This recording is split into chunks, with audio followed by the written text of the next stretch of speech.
좋은 소식을 전하며 평화를 공포하며 복된 좋은 소식을 가져오며 구원을 공포하며 시온을 향하여 이르기를 내 하나님이 통치하신다 하는 자의 산을 넘는 발이 어찌 그리 아름다운가.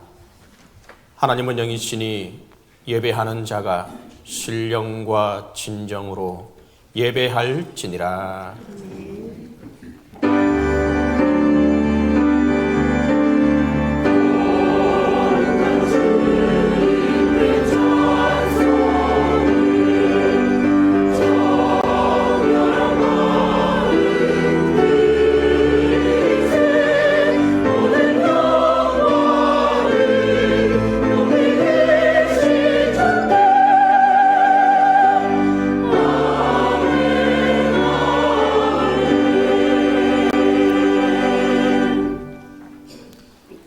평화의 왕이신 하나님, 이 시간 저희들이 거룩한 주일에 주님의 전에 나와 평화의 성삼위 하나님께 찬미의 예배를 드립니다.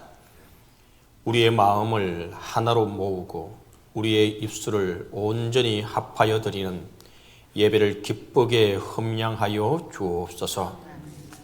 하나님께서 베풀어 주실 은혜를 소망하는 저희들의 중심을 헤아리사 말씀의 평화와 삶의 평화와 평화에 대한 큰 소망을 허락하여 주옵소서.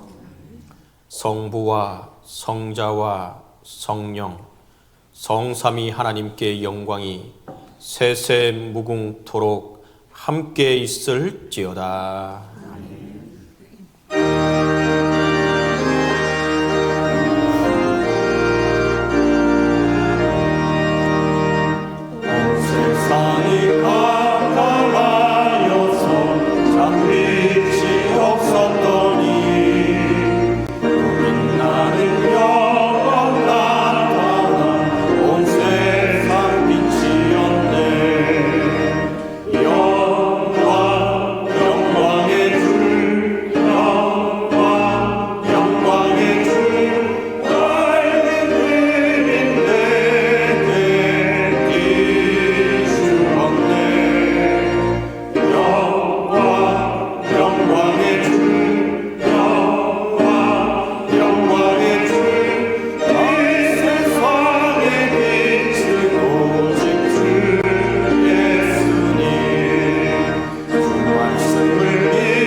긍휼이 풍성하신 하나님, 저희들이 주님 앞에 나옴을 용납해 주심을 감사합니다.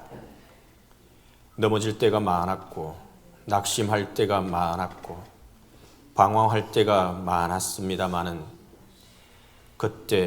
그때마다 일으켜 주시고 힘 주시고 능력 주셔서 이 시간 주님 앞에 나와 찬송을 부르게 하시오니 그 은혜를 진심으로 감사드립니다.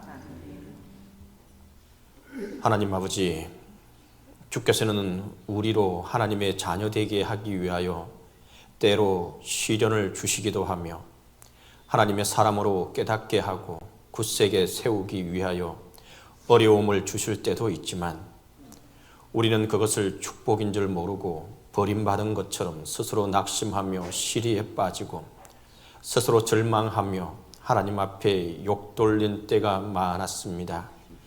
이제 주님 앞에 겸손히 자복하오니 용서하여 주옵소서. 주님만으로 만족한다고 입으로는 고백하였지만 손에 쥐어지고 보여지지 않으면 불평하고 불만했습니다. 주님 오심을 대망하면서도 기다리면서도 신령한 세계를 바라고 살면서도 세상에 매이고 물질에 매이고 자기 정욕에 매여서 죄의 길로 서슴없이 갔던 모든 일을 주님 앞에 겸손히 자백하오니 주여 용서하시고 이 악에서 이 허물에서 건져 주시옵소서.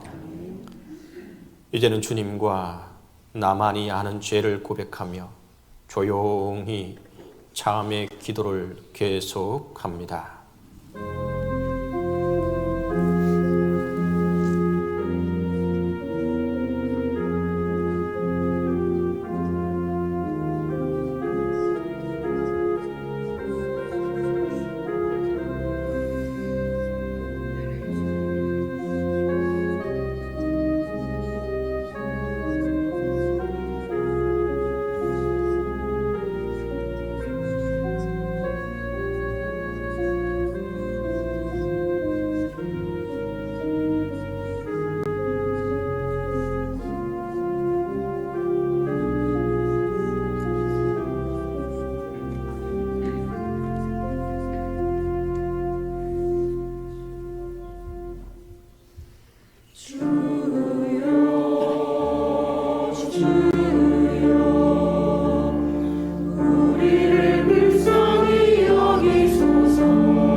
죄악이 나를 이겼사오니 우리의 허물을 주께서 사하시리이다.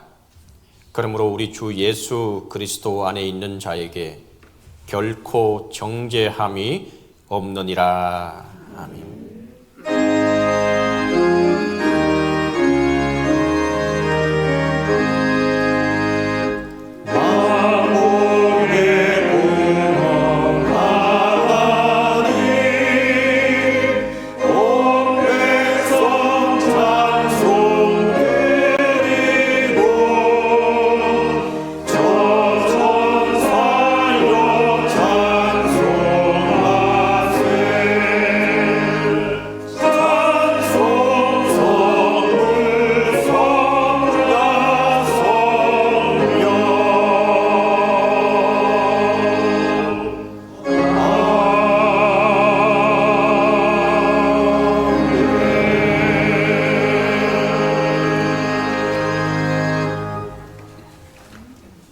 성시교독은 시편 85편 1절에서 2절과 8절에서 13절입니다.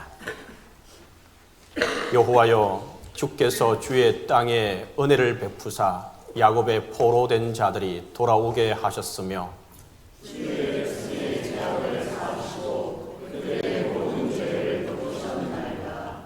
내가 하나님 여호와께서 하실 말씀을 들으리니 무릇 그의 백성, 그의 성도들에게 화평을 말씀하실 것이라. 진실로 그의 구원이 그를 경외하는 자에게 가까우니 인애와 진리가 같이 만나고 의와 화평이 서로 입맞추었으며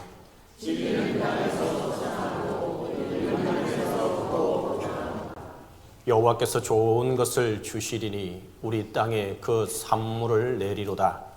의가 주의 앞에 앞서가며 주의 길을 닦으리로다. 아멘.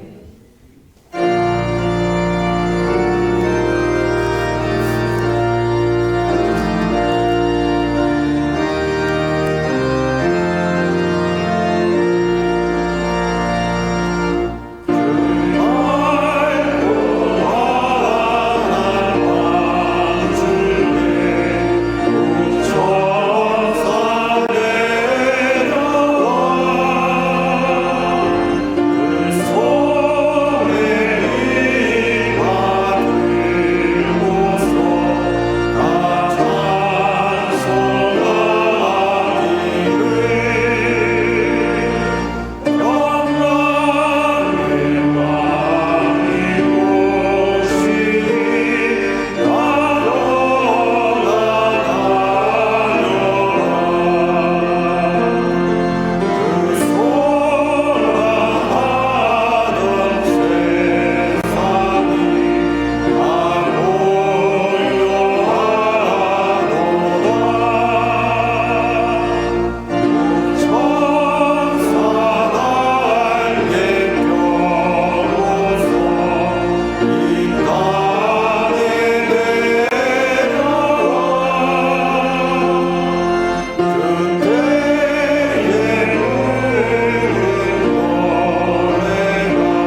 하나님 아버지, 거룩한 주일 예배의 자리로 저희를 불러주셔서 진심으로 감사드립니다. 대림절 두 번째 평화의 주일에 오직 주님을 소망하며 주님의 얼굴빛을 간절히 구합니다. 우리를 구원하기 위해 이 땅에 오신 예수님 찬양하고 경배해드립니다. 세상의 근심과 걱정에서 벗어나 주님의 평안을 간절히 기다립니다. 주님의 오심을 기대하며 어둠을 헤치는 빛으로 우리를 인도하여 주옵시며 은혜와 평강이 우리 가운데 가득 임하게 하옵소서. 하나님 아버지, 2025년도 끝자락에 있습니다. 지금까지 함께하신 하나님, 앞으로도 주님을 소망합니다. 주님 다시 오실 때까지 믿음의 경주를 하며 하나님의 기뻐하신 뜻을 이루며 살아가게 하옵소서. 하나님 아버지, 우리 교회와 함께하여 주셔서 감사합니다. 성도들 한 사람 한 사람이 모여 주의 몸된 교회가 되었사오니 우리 교회를 주께서 온전히 통치하시고 다스려 주셔서 우리 교회를 통하여 믿는 자들이 날마다 더하게 하옵시며 교회가 주님으로 인해 평안히 든든히 서가게 하옵소서.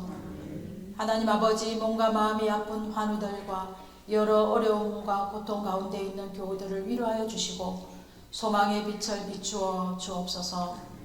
이 시간 하나님의 말씀을 듣겠습니다. 목사님을 통하여 주시는 주님의 말씀을 잘 듣고 오직 하나님이 주시는 말씀으로 살아가게 하옵시고 예수님의 제자로서 세상을 변화시키는 통로로 쓰임받게 하옵소서.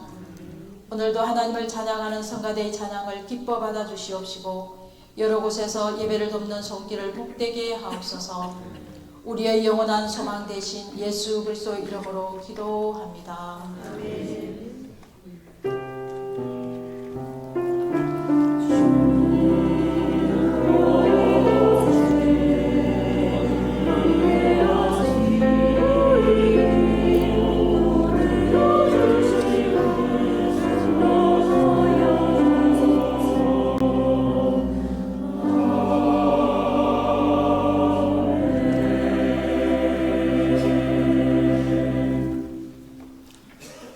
성령의 조명 기도입니다. 다 함께 같이 기도하겠습니다. 주님, 성령의 밝은 빛으로 우리 마음을 비추어 주소서. 그리하여 말씀 속에 나타난 주님의 뜻을 깨달아 알게 하소서. 아멘. 오늘 우리에게 주신 첫 번째 말씀은 이사야 11장 6절에서 9절입니다. 그때에 이리가 어린 양과 함께 살며 표범이 어린 염소와 함께 누우며 송아지와 어린 사자와 살찐 짐승이 함께 있어 어린 아이에게 끌리며 암소와 곰이 함께 먹으며 그것들의 새끼가 함께 엎드리며 사자가 소처럼 풀을 먹을 것이며 젖 먹는 아이가 독사의 구멍에서 장난하며 젖된 어린 아이가 독사의 굴에 손을 넣을 것이라. 내 거룩한 산 모든 곳에서 해됨도 없고 상함도 없을 것이니 이는 물이 바다를 덮음같이 여호와를 아는 지식이 세상에 충만할 것임이니라.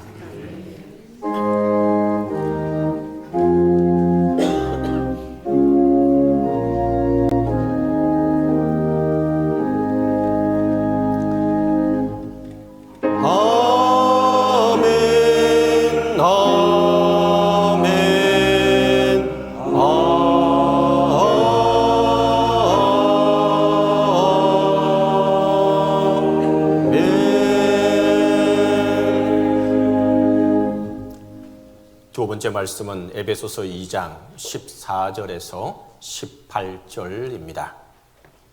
그는 우리의 화평이신지라 둘로 하나를 만드사 원수된 것 곧 중간에 막힌 담을 자기 육체로 하시고 법조문으로 된 계명의 율법을 폐하셨으니 이는 이 둘로 자기 안에서 한 새 사람을 지어 화평하게 하시고 또 십자가로 이 둘을 한 몸으로 하나님과 화목하게 하려 하심이라.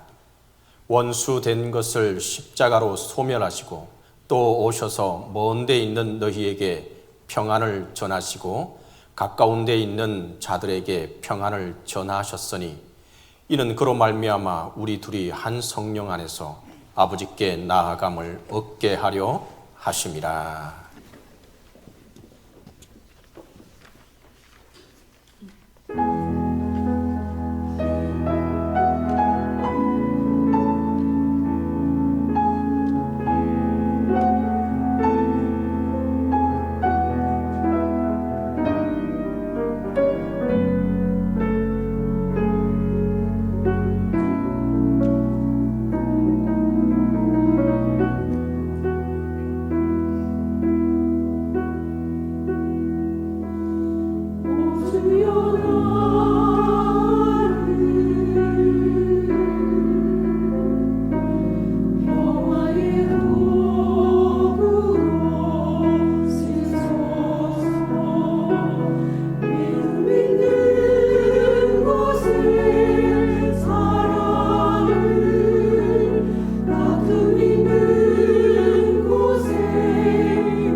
세 번째 말씀은 마태복음 2장 13절입니다.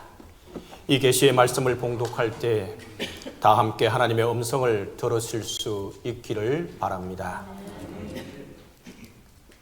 그들이 떠난 후에 주의 사자가 요셉에게 현몽하여 이르되 헤롯의 아기를 찾아 죽이려 하니 일어나 아기와 그의 어머니를 데리고 애굽으로 피하여 내가 내게 이르기까지 거기 있으라 하시니라.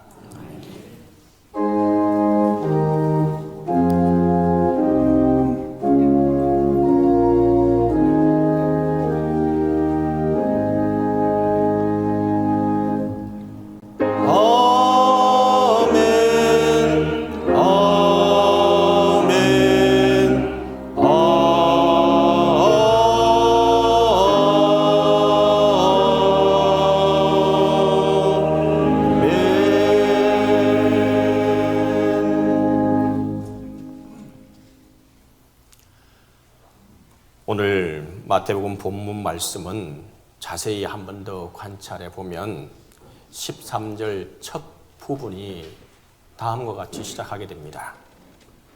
그들이 떠난 후에라는 말로 시작한다는 말입니다. 그들이는 다름이 아니라 누구냐 하면은 동방박사를 가리킵니다. 곧 동방박사들이 떠난 후부터 시작되는 이야기인데 떠나기 전과 그리고 떠난 후의 분위기가 너무도 달라지고 정말 180도 달라지는 모습을 보게 됩니다. 오늘 읽지는 않았지만 2장 10절을 보면 그들이 별을 보고 매우 크게 기뻐하고 기뻐하였더라라고 되어 있습니다. 동방박사들, 요셉, 마리아가 출연했는데 그들은 매우 기뻐하고 즐거워하고 있는 모습입니다. 아기 예수를 찾아와 경배하고 보물을 바치는 모습이 너무도 아름답게 묘사되어져 있습니다. 여기에는 그 어떤 슬픔도 좌절도 갈등도 오해의 소지도 찾아볼 수가 없습니다. 여기서 우리는 메시아의 탄생의 기쁨이 절정을 이루고 있는 것을 보게 되고 느낄 수가 있습니다. 그런데 떠나기 전에 이러한 분위기와 동방박사들이 떠나고 난 후의 분위기는 너무나도 달라집니다. 떠난 후에 나타난 사건들을 살펴보면 우선 그 나열된 단어들만 살펴보아도 그 분위기를 짐작하고도 남음이 있습니다. 죽이려 하니, 죽이니, 죽였느니라, 통곡, 애곡, 이와 같은 단어들이 계속해서 2장 13절 이후에 나타나게 됩니다. 그들이 떠난 후 헤롯이 아기를 찾아 죽이려는 사건이 벌어졌기 때문입니다. 이렇게 분위기가 반전되고 말았습니다. 마태복음은 사건에 따라 시기를 구분하기도 합니다. 이것이 마태복음의 특성이기도 합니다. 그런데 그 시기마다 분위기가 너무도 교차되게 됩니다. 슬픈 분위기와 기쁜 분위기가 계속해서 교차되면서 그 이야기를 이어가고 있는 것을 보게 됩니다. 마치 우리의 인생과도 같다고 생각합니다. 1장 18절에 보면 예수 그리스도의 나심은 이러하니라 라고 시작하면서 요셉에 관한 이야기가 나오게 됩니다. 요셉은 자기와 결혼한 여자가 임신한 사실을 알고는 매우 당황하며 깊은 고민에 빠지게 됩니다. 그런데 헤롯 왕 때 동방박사들이 찾아와 경배를 했을 때는 아주 기뻐하고 또한 그들과 함께 즐거워했다고 표현합니다. 그러나 동방박사들이 떠난 후에는 또 슬픔에 빠지게 됩니다. 그러다가 시간이 아주 많이 흐르고 난 후에 헤롯이 죽은 후의 분위기가 또 바뀌는 것을 2장 19절에 보게 됩니다. 우리 인간은 살아가면서 이와 같이 많은 일들을 겪으면서 살아갑니다. 기쁨의 절정에서는 너무도 흥분하고 즐거워하지만 그것도 잠시입니다. 곧 나태해지고 잊어버리고 또 위기의 순간이 오면 다시 긴장하고 심사숙고하면서 그 일을 맞이하게 됩니다. 우리는 기쁨과 슬픔을 동시에 맛보며 이와 같이 살아갈 수밖에 없는 존재들입니다. 우리가 슬픈 일을 당했을 때는 하나님의 참 뜻을 제대로 알고 깨닫기가 참 어려울 때가 많습니다. 그 슬픔의 고난 속에서 분명 원인이 다 있을 것입니다. 이 원인만 제거하면, 이 원인만 없다면 내가 이 어려운 상황 속에서 헤쳐나갈 수 있을 것인데 라고 다들 말할 것입니다. 하나님께서 그 원인을 제거해 주시면 쉽게 헤쳐나갈 수 있는데, 이럴 때 우리가 느끼는 것은 무엇입니까?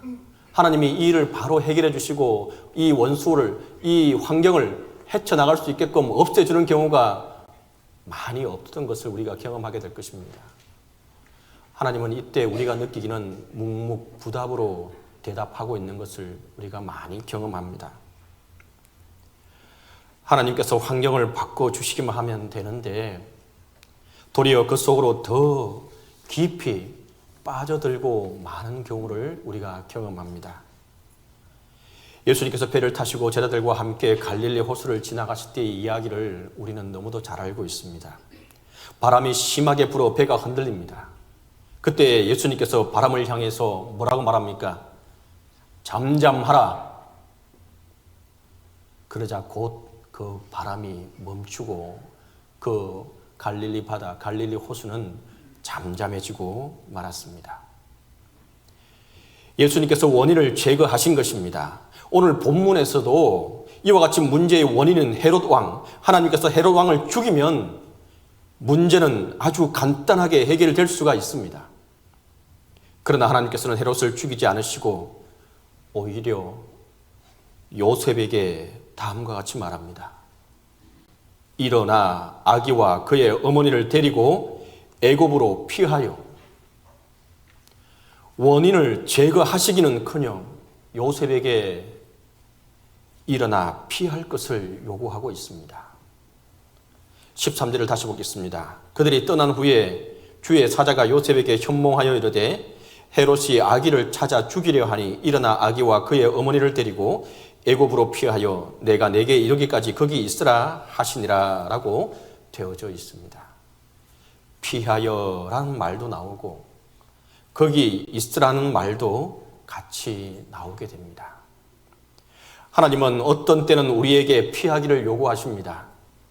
어디론가 움직이기를 원하십니다. 그러나 또 어떤 경우에는 움직이지 말고 가만히 기다리고 있기를 원하십니다. 요셉은 그 말씀을 들은 밤중에 아기와 그 모친을 데리고 애굽으로 떠나가게 됩니다. 주의 사자의 말에 요셉은 순종했습니다. 피하기 거기 있으라는 말에 온전히 순종하고 또 순종했던 것입니다. 여기에서 우리는 요셉의 의로운 모습을 이 부분을 통해서 우리는 많이 익히 들었고 또한 요셉의 이와 같은 의인화된 모습을 우리는 많이 들어왔습니다. 천사가 꿈에 나타나 헤롯이 아기를 죽이려고 하니까 이집트로 피난하시는 명령을 했을 때 요셉은 주저하지 않았습니다. 또 질문하지도 않았습니다. 불평하지도 않았습니다. 하나님 왜 이러십니까? 라고 말하지도 않습니다. 14절은 요셉이 일어나서 밤에 아기와 그의 어머니를 데리고 애굽으로 떠나갔다고만 기록하고 있습니다. 그가 경고를 받자마자 밤중에 즉시 행동으로 옮겼음을 보여주는 부분입니다. 이는 상황의 긴급함과 함께 요셉의 신속한 순종의 모습을 또 한 번 더 보여줍니다. 요셉이 이와 같이 할 수 있었던 이유는 이미 마리아와의 결혼 문제 그리고 예수님의 탄생시 등 여러 차례 꿈을 통해서 하나님의 인도를 요셉은 경험했기 때문입니다. 이러한 경험을 통해 그는 하나님의 음성을 분별하는 법을 배우게 되었고 자신의 계획이나 안전보다 하나님의 인도하심을 전적으로 신뢰하게 되었습니다. 요셉은 아기 예수와 마리아의 법적 보호자로서의 역할을 충실히 이행했습니다. 그는 자신의 안위보다 가족의 안전을 최우선으로 생각했고 위험을 피해 낯선 땅 이집트로 그 험난한 여정을 감수하며 한 발 한 발 그 발걸음을 옮기게 되었습니다. 여기까지는 성경에 나와 있는 부분들을 하나님께서 요셉의 순종하는 모습으로 우리가 잘 알고 있는 모습이기도 합니다. 하지만 요셉이 과연 하나님의 명령, 애굽으로 피하여 그곳에 머물라는 명령이 과연 그에게 순종하기 쉬운 말씀이었겠습니까? 당시 상황을 한번 돌아보시기 바랍니다. 요셉과 마리아는 이제 막 결혼했고 그리고 그 가정 속에 귀한 아기가 이제 태어나서 짓물리고 있는 상황입니다. 이제 새롭게 가정을 꾸려나가기 위해서 새 가정을 꾸리고 있는 상태입니다. 그리고 요셉은 그 이스라엘 베들레헴이 자기가 태어나고 자라고 성장했던 고향이기도 합니다. 새롭게 시작된 가정을 위해서 일해하는 일터도 안정적인 모든 장치가 다 그곳에 있는 곳입니다. 과연 여러분 같으면 이 순종에, 이 말씀에 그대로 순종해서 떠날 수 있겠습니까?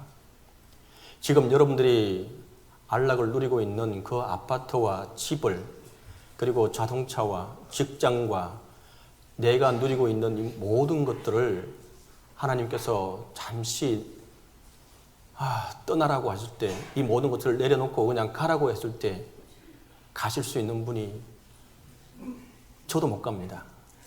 저도 못 가겠습니다. 과연 있겠습니까? 그리고 이스라엘 사람들의 역사 속에서 이 애굽은 어떤 곳이냐 하면 자신들의 선조들이, 자신들의 할아버지 할머니들이 400년간 종살이했던 곳입니다.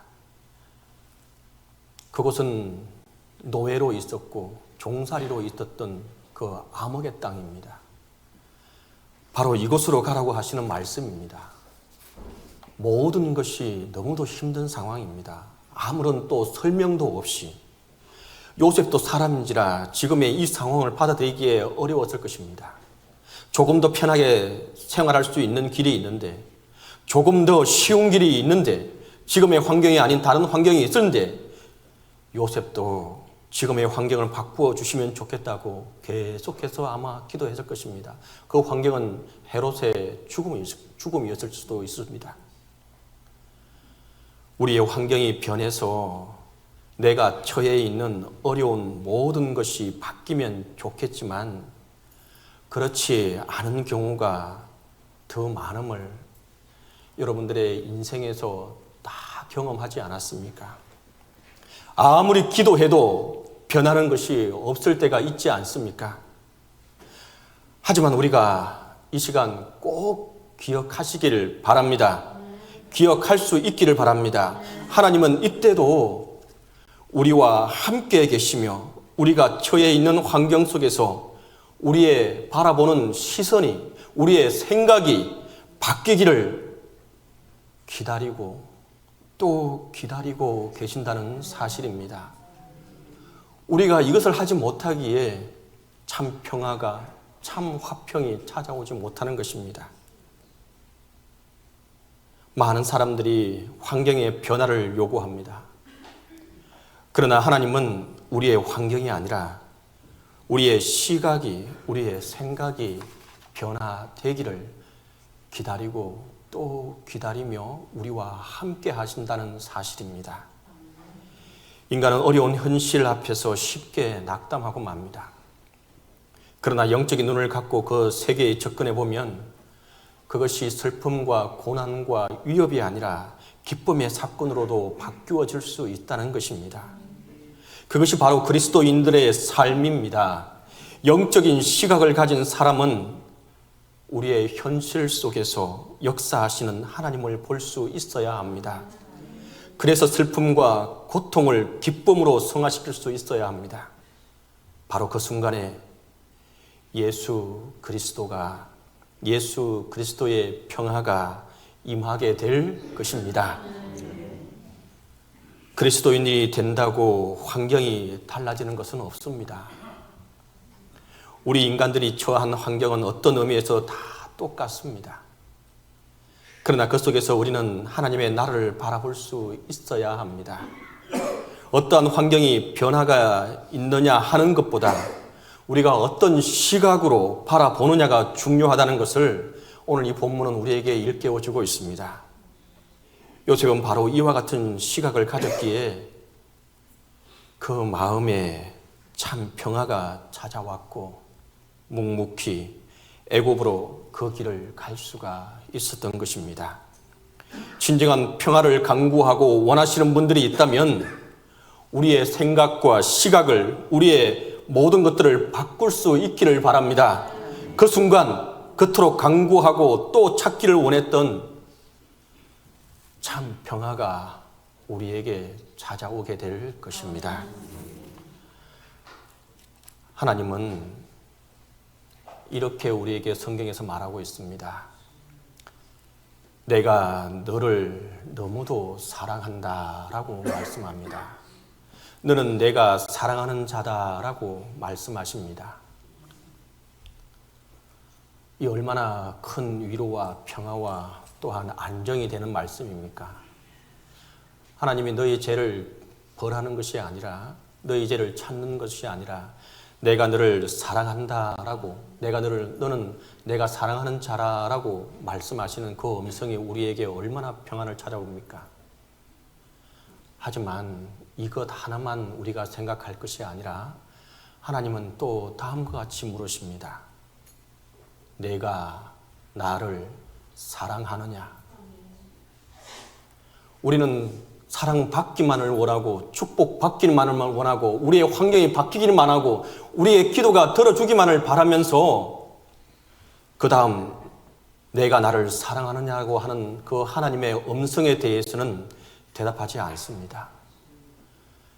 하나님께서는 오늘도 우리에게 간구하고 기다리고 또 기다리시는 것은 하나님의 사랑은 우리에게 늘 항상 함께합니다. 하지만 하나님이 또 바라시는 것은 내가 나를 사랑하느냐라는 그 물음에 네, 맞습니다. 제가 하나님을 사랑합니다 라고 하는 그 대답을 지금도 듣기를 원하시고 있다는 사실입니다. 그와 같은 시선을 바꾸고 생각을 바꾸기를 오늘도 기다리고 있다는 사실입니다. 기쁨과 고통이 둘 다 우리가 하나님의 자녀 되었음을 인정하는 기회로 바꿀 수 있기를 바랍니다. 그들은 서로 다른 것이 아닙니다. 똑같은 것입니다. 단지 그것을 우리가 어떤 시각으로, 어떤 생각으로 바라볼 뿐입니다. 마태복음은 요셉이 이 상황에서 한 말을 전혀 기록하고 있지 않습니다. 그 어떤 불평도, 그 어떤 하나님께 요구하는 것도 없습니다. 그의 신앙은 이와 같이 화려한 말 대신 겸손하고 조용한 순종으로 행동으로 옮길 뿐이었습니다. 요셉이 이와 같이 할 수 있었던 것은 하나님을 이해해서가 아닙니다. 하나님께서 이와 같이 하나씩 다 설명해서가 아닙니다. 물론 또 설명하지도 않았습니다. 요셉이 이와 같이 할 수 있었던 것은 하나님을 전적으로 신뢰했기 때문에 움직일 수 있었던 것입니다. 믿음은 때로 확신을 가진 다음 움직이는 것이 아니라 말씀 때문에 움직이는 순간에 하나님의 확신과 응답이 이루어지게 된다는 사실을 기억하시기 바랍니다. 오늘 우리의 순종도 말씀이 움직이는 순간 확신이 오게 될 것입니다. 이해를 지나 신뢰로 향할 때 하나님은 그동안 우리가 보지 못하고 하나님이 계획을 보지 못했던 모든 것들을 밝히 보여주실 것입니다. 이것을 믿고 순종하는 자에게 하나님의 인도하심이, 하나님의 평화가 함께하게 될 것입니다. 기도하겠습니다. 사는 은혜가 많으시고 좋으신 아버지 하나님, 은혜와 사랑을 감사하고 감사합니다. 대림의 둘째 주일을 맞이하게 됩니다. 요셉의 순종을 통해 우리가 어떤 시각으로, 어떤 생각으로 바라보아야 할지를 깨닫게 됩니다. 하나님을 이해하는 것이 아니라 온전히 신뢰하며 하나님께 온전히 나아가는 우리의 삶이 되게 하여 주시옵소서. 그때 우리가 그토록 간구했던 하나님의 참 평화가 임함을 우리가 경험하게 하여 주시옵소서. 예수 그리스도의 이름으로 간절히 기도드립니다. 아멘. 사도신경으로 우리의 신앙을 고백합니다. 나는 전능하신 아버지 하나님, 천지의 창조주를 믿습니다. 나는 그의 유일하신 아들 우리 주 예수 그리스도를 믿습니다. 그는 성령으로 잉태되어 동정녀 마리아에게서 나시고 본디오 빌라도에게 고난을 받아 십자가에 못 박혀 죽으시고 장사된 지 사흘 만에 죽은 자 가운데서 다시 살아나셨으며 하늘에 오르시어 전능하신 아버지 하나님 우편에 앉아 계시다가 거기로부터 살아있는 자와 죽은 자를 심판하러 오십니다. 나는 성령을 믿으며 거룩한 공교회와 성도의 교제와 죄를 용서받는 것과 몸의 부활과 영생을 믿습니다.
사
평화의 왕이신 주님, 이 시간 우리 모두가 주님께 정성을 다하여 봉헌합니다. 저희들이 구별하여 드리는 믿음과 사랑과 물질과 감사를 어여삐 여기시고 기뻐 받으시고 하늘의 풍성한 은혜로 채워 주옵소서. 주님, 이 시간 우리 성도들을 기억하여 주셔서 성도들마다 마음의 평안을 주시고 생각의 화평을 주시며 가족들 간의 화목함을 주시어 위로와 회복, 치유와 소생의 은혜를 더하여 주시옵소서.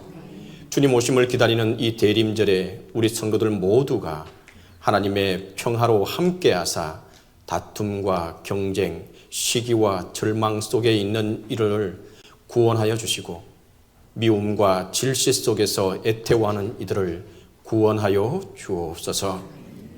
평화의 주님, 우리 동신교회 고우들을 불꽃 같은 눈으로 지켜주시고 주님의 오른 장중에 보호하여 주시옵소서. 특별히 마음과 육체의 회복이 필요한 이들이 있습니다. 담임 목사님에게 주님의 치유의 손길이 함께하여 주옵소서. 12월에는 2025년도에 주시고자 하신 주님의 그 크신 평화에 평화를 더하사 우리 모두가 평화의 길에 함께 설 수 있게 하여 주옵소서. 예수 그리스도의 이름으로 봉헌 기도 드립니다.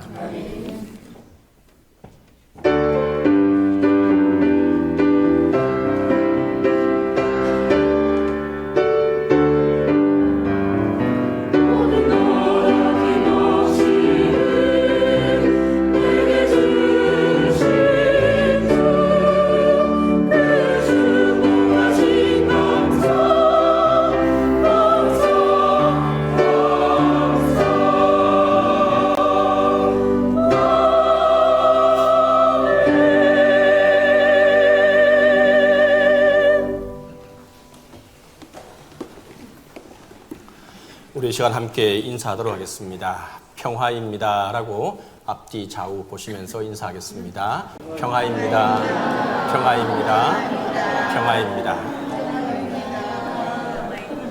동신교회 12월 첫째 주 평화의 소식입니다. 예배 소식입니다. 다음 주일은 우리 교회 75주년 생일입니다.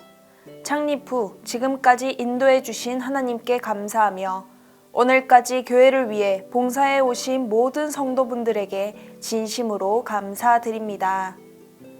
2026 대림 예배와 찬양 대회는 12월 14일 오후 3시입니다. 각 기관들은 하나 되고 연합하여 기관별 찬양 대회를 잘 준비하시기 바랍니다. 교육 행사 소식입니다. 어려움을 당한 형제 자매들을 위하여 오늘까지 성탄 사랑의 나누기 헌금합니다. 2026년부터 봉사부에서 일할 봉사부장 및 총무, 멋진 일꾼들을 모집합니다. 동신교회 누구나 신청할 수 있고 주방 및 기타의 일을 담당합니다. 12월 9일 화요일 오전 9시 교회 김장합니다. 모두가 함께 나와 행복하고 맛있는 김장이 되도록 많은 참여와 협조 부탁드립니다. 특별히 부탁드릴 것은 김장한 후 저장고에 넣는 일에 남자분들의 손길이 많이 필요합니다. 꼭 기억하시어 모두 함께 나와주시기 바랍니다. 2026년 영양달력 꽃달력이 준비되었습니다. 한 주일에 3가정씩 이름을 꼭꼭 적어주세요. 아직 비어있는 칸이 많습니다. 서로 함께 사랑을 나누는 동신교회 되기를 바랍니다. 올 한 해 동안 성경 공부와 성경을 필사하신 분들은 오늘까지 제출해 주시기 바랍니다. 교우 소식입니다. 박남출 집사님과 하현옥 집사님이 손녀를 얻었습니다. 축하드립니다. 우리 다 함께 일어나 곧 오소서 임마누엘 찬양하겠습니다. 오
이제는 우리 주 예수 그리스도의 은혜와 하나님의 사랑과 성령의 교통하심이 이 자리에 함께하는 우리 모두에게 이제부터 영원토록 함께 있기를 간절히 축원하옵나이다.